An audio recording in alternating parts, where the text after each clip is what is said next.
there is a divine witness. And on the witness stand, it's usually just yes or no.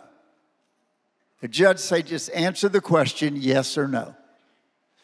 And what I learned about the Holy Spirit's witness, whenever you ask him to, he'll give you a yes or no.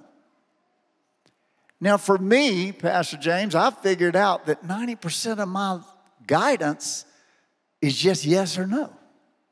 Lord, should I marry this person? Yes or no. Lord, should I take this job? Yes or no. I just need a yes or no. And in that yay or nay, that yes or no is where guidance comes. Well, the Holy Spirit has a way down in your spirit of communicating yes and no. When it's a yes, you receive peace down in here. When it's a no, there's a pause. There's a check, we call it. Kind of a scratchy feeling instead of a velvet feeling. It's something down in here. If you ask the Lord, Lord, is this the right time for me to do this? Is this the place I should move my family? These are big decisions. And a yes or a no is usually enough. When I graduated from college at ORU, 1931, no, not really, 1976,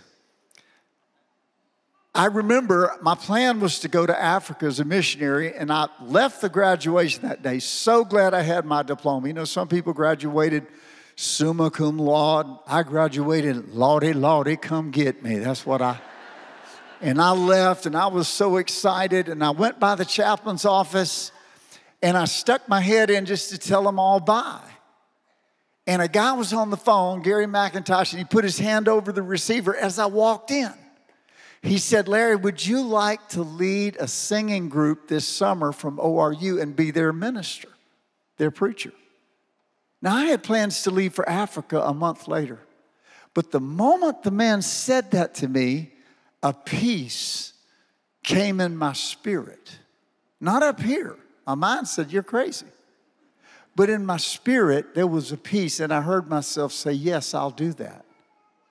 Well, that changed my whole life.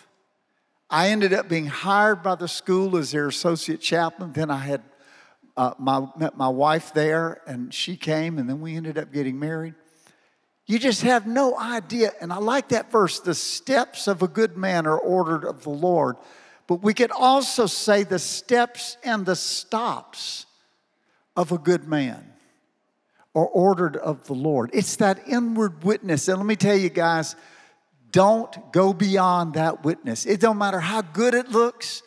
If you have that pause inwardly, don't move forward. Or if it is a green light inwardly, a peace, you can proceed.